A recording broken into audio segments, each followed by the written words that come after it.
What's up, folks? Welcome back to the channel. Boozer here. Thanks for stopping by. In today's video, we're going to go over a little bit of news here from Plarium about some upcoming balance changes to some champions, as well as our summon events for the weekend. So let's jump right into it. Alrighty, guys. So here it is, right above my head. We got the little note here from Plarium. So on Thursday, May 8th, they're planning to launch a progressive event. This will no doubtably be in line with the summon rush for the Ishiyama Fusion. So if you guys going for the summon rush for the Ishiyama Fusion, this is probably going to be part of it, the progressive event here. And let's check out exactly what champions you have up for grabs. So first up for grabs here is Faction Unity Champion Aislinn the Stalwart. So Aislinn is from the Banner Lords here. He was the first Faction Unity or Faction Lord to be introduced into this game. Seemingly incredibly strong, especially considering that Teras and Maritra are in the same faction. So together with Aislinn can be a very, very strong faction specific team. He's a great protector with the shield ally protection here, as well as the heal here as well. His A1 provides a little bit of a stun here as well. His passive also incredibly strong. Allies under shield are immune to any of the hard CCs. He also provides additional mitigation as well. So basically, yeah, if you put him with Teras Marishka, they become incredibly much stronger. I mean, they're already very strong, but putting him together with them makes them even crazier. Definitely a great faction unity champion, especially paired with those guys. He will be up for grabs. Now, next on the list, we have Faina Blade of Arivia. Now, this champion is probably one of the best at the highest levels. At the highest levels, she's definitely one of the best in terms of damage potential. She's definitely a damage dealer enabler. Anyways, her A1 here has a 50% chance of increasing the cooldown of a random skill on the target by 2 turns. When counterattacking with this skill, team up with a random ally, then the ally joining the attack will use their default skill. So she brings additional damage with her A1. Her A2 places a bunch of buffs, so block, debuff, block, damage, counterattack, and then the full reset here, which is really nice on a 3-turn cooldown. Her A3 brings a bunch of offensive buffs, increase attack, increase crit rate, increase crit damage, again on a 3-turn cooldown. Like I said, she's an enabler. She buffs up your team's damage by giving basically a singular target on your team tons and tons of buffs, resetting their skills so they can use some big hits again. So namely, she's basically used for really big damage numbers in the Hydra. And I believe Chimera, she gets some use as well. She has faction specific bonuses here, extra turn, buff removal, and then protected buffs, which is really nice. Also provides additional turn meter fill as well, and some ignore defense as well if she has 3 faction allies. Overall, she can be pretty crazy, but she does require quite a bit of support or the right team for her to make work. But the High Elves faction is actually really strong. They have lots of really good champions here, so definitely can make her work out. And I would say she probably has the highest potential anyways. Up next, we have Falmans Sword. Sorry. So Falman here from the Sacred Order, we have ready to go. He's a damage dealer, 1564 base attack, a little bit slow. Comes in here with an A1 that heals himself. His A2 here is an AoE. The damage inflicted by his skill increases by 5% for each buff and debuff on the target. Ignores 25% defense of targets that have no buffs. On 3-turn cooldowns, ability can definitely smack. His A3 here attacks one enemy before attacking, removes all buffs from the target. Damage increases by 20% for each buff removed. Single target strip with the big hit.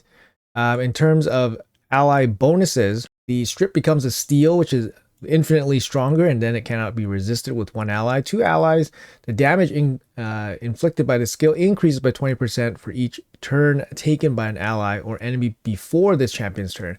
So technically, like, building him kind of slow, setting him up for a big nuke can be kind of interesting way to build him out. And then at the 3 allies, you get the little bit of splash ability with this big hit, which can be pretty interesting. His passive here gives him additional mitigation for every turn taken by ally or enemy before this champion's turn. So for example, if 9 champions, take a turn before Falman, then he gets 90% damage mitigation, which is pretty strong. So it seems like the way to build him is kind of like slow.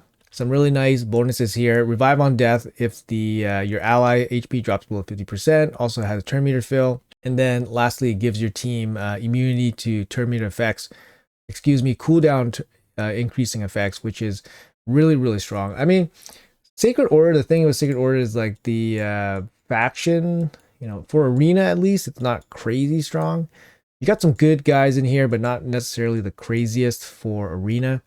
But yeah, that's Falman. Up next, we have Dune Lord Gregor. So Dune Lord Gregor was actually offered up not too long ago, it seems. He's not bad. He's a little bit annoying, of course.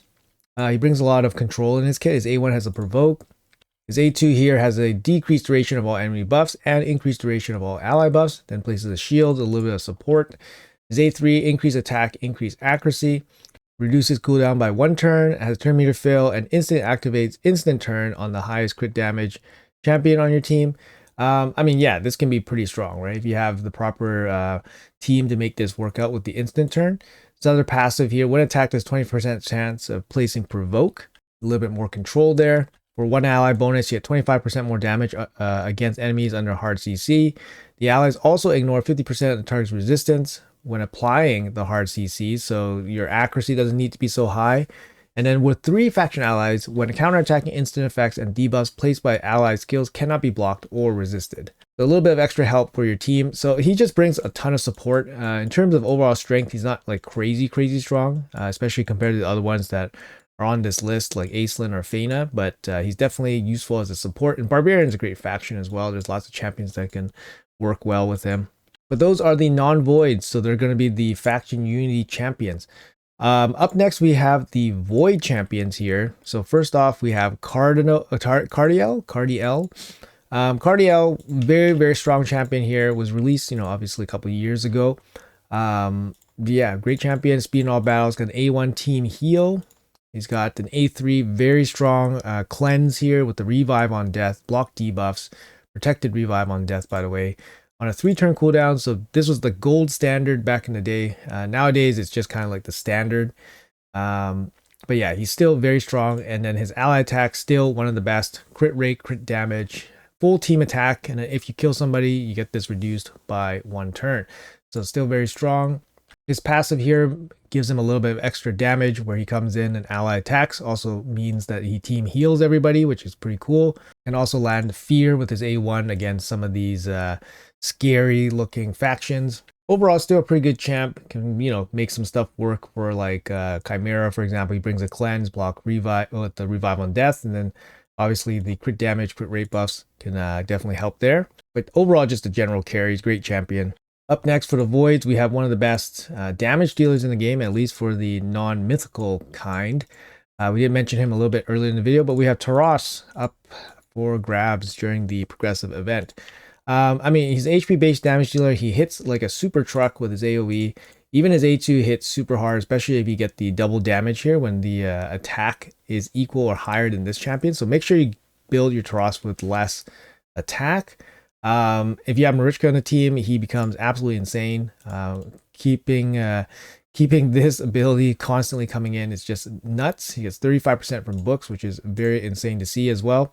His A1 is a double hit and then gives turn meter right away. And then his passive reduces enemies attack by 10%. When attacked, he also has an active effect that places fear.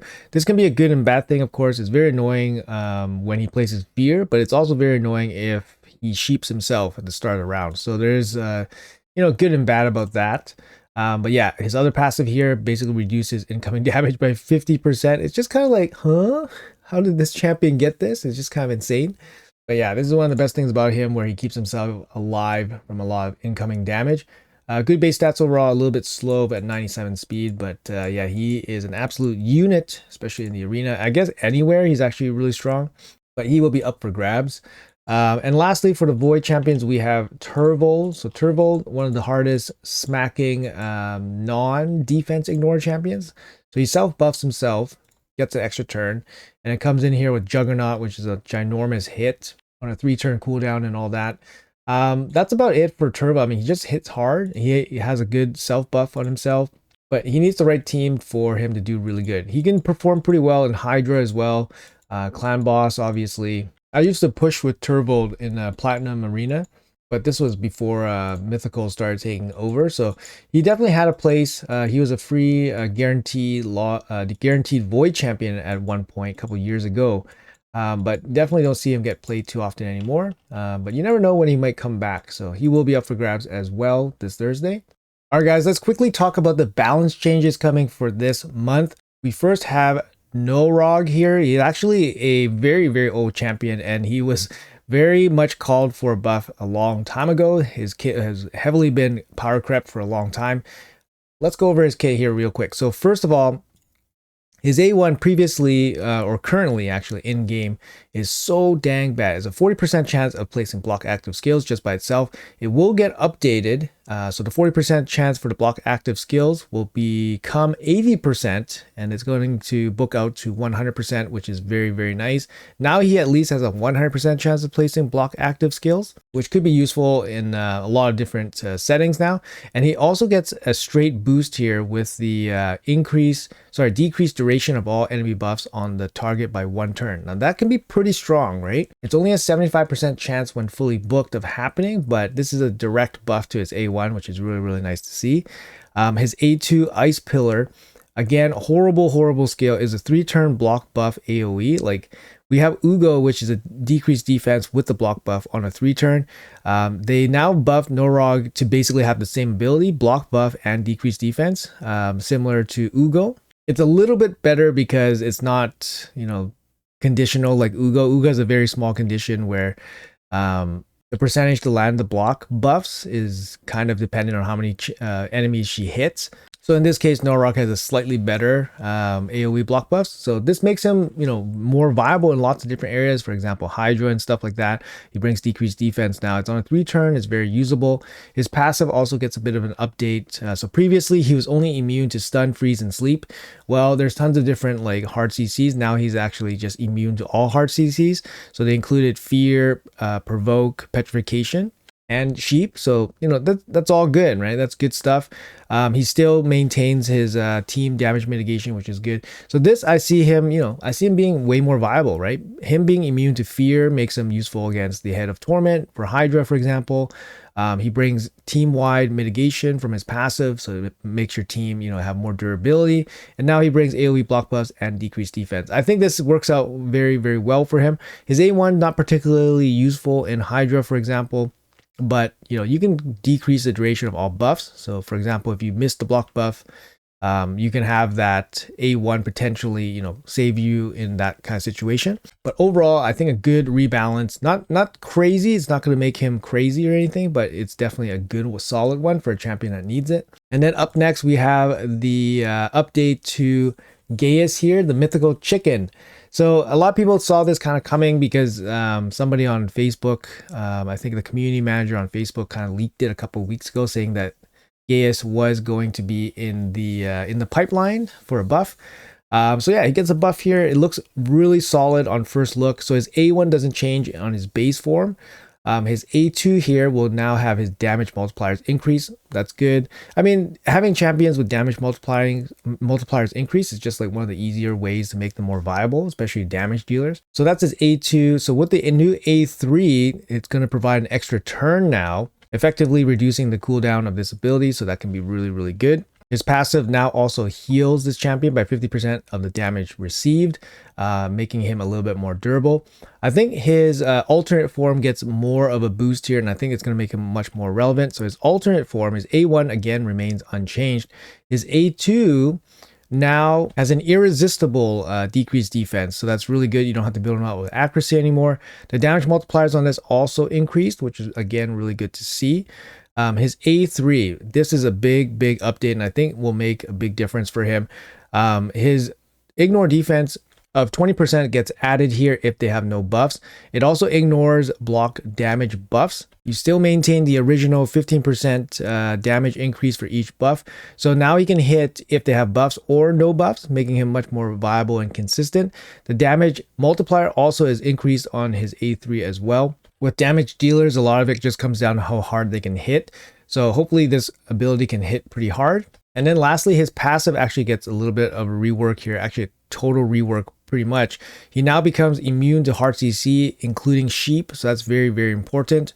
and he has a chance to randomly reset the cooldown of one of his skills when he kills an enemy. I mean, it's not crazy insane, but the immunity to the hard CC makes him way more viable. And this new passive is much more consistent than his previous one. The previous one just had too many conditions for it to be really good. But yeah, I think overall this chicken actually got some relevant rework here. You know, obviously the damage multiplier is making him hit harder, a more consistent kit, less conditions, just makes him strong. So that's really good to see with some of these buffs. I mean, Norog and Galleus actually got, you know, workable buffs here. So let's hope that they play pretty well in live. All right, folks, that's going to be it for the news and this video. Hopefully you guys enjoyed. Let me know in the comments below what you guys think about this. Do you guys have these champions, Norog and Galleus? Are you guys excited about their rework? Do you guys think it's enough? Should be coming pretty soon here. I think maybe in the next couple days or a week. So we should be seeing those down the pipeline. I always think it's a good idea for players to, you know, come in and rebalance some of their champions. Obviously offering a little bit of buffs is a good thing. Wouldn't kill them. There's so many champions in the game. Like, just make the ones that we already have a little bit more useful. And it's really nice that they're taking an extra closer look at the mythical champions. Like, they really should be impactful when you pull them. So yeah, that's really good to see. But anyways, guys, let me know in the comments below what you guys think. Thanks for watching until the end, and I'll see you guys in the next one.